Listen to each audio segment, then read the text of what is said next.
My name is Marcus Hayes. I'm 32, a paramedic in Denver, Colorado. For 5 years I was married to Selena, 30 years old, part-time employee at a high-end fashion boutique, and fully devoted to a lifestyle of designer handbags, imported perfumes and overpriced brunches. We had been together almost 7 years, and up until 3 months ago, I believed things were steady. Not perfect but solid. That belief crumbled the weekend her best friend, Isla, came to stay. Isla, 31, is one of those self-styled empowerment influencers. The type who preaches online that women are queens and men are merely stepping stones. I never liked her energy, manipulative, loud, and always pushing Selena to demand more while giving less. Normally, when Isla visited from Miami, she stayed in a hotel. This time, she took up space in our home, and from the moment she arrived, the air grew tense. Over that weekend, she dropped one loaded remark after another. That women shouldn't settle, that loyalty doesn't pay bills, that men must prove themselves daily. Selena laughed at every line, longer and harder than she needed to. One night, after a grueling 16-hour shift, I came home for a glass of water and overheard them in the living room. They didn't know I was there. Isla whispered, "You need to make him suffer.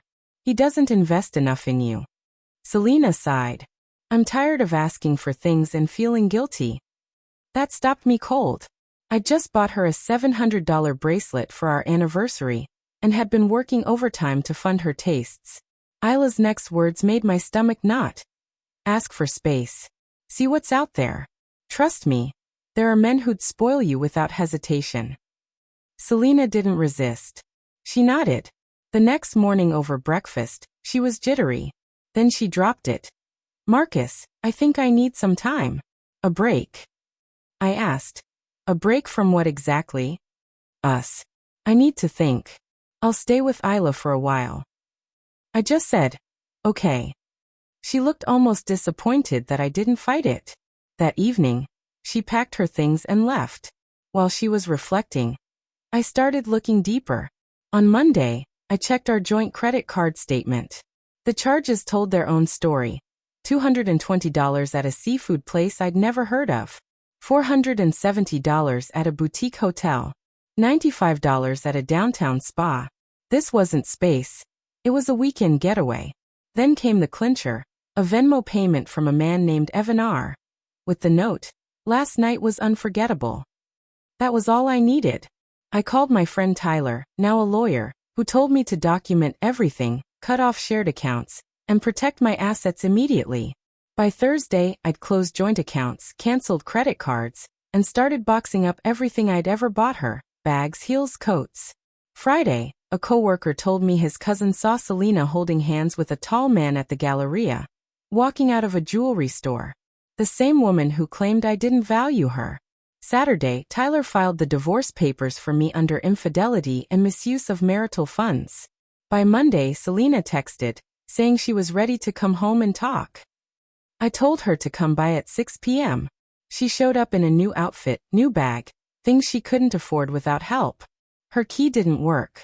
When she arrived, I pointed to the boxes by the door and handed her an envelope. She opened it and froze. "Divorce? Evan? Hotels? Jewelry? I know everything," I said. "You didn't want space. You wanted freedom without consequences. Now you have both." She cried, blamed Isla, claimed she felt I didn't fight for her. The truth was, I had fought, every single day, to make her feel secure while she lied. I walked her out. 2 months later, I was thriving. Promotion at work. Running again. Meeting someone new. A woman named Natalie, 29, a trauma nurse who values people over possessions. On our first date, she insisted on splitting the bill. A true partner, not someone keeping score. Selena tried again, texts, emails, even Isla messaging me on Instagram saying I should hear her out. In one email, Selena admitted Evan was just a distraction and blamed her mindset on Isla. But it was clear, she wasn't sorry for cheating, only sorry it backfired. I ignored it all. Changed my number. 3 months later, the divorce was finalized. Evan had dumped her after 3 weeks. She was living at her cousin's place, while I had moved into an apartment with a great view, upgraded my truck, and started saving for a Montana cabin.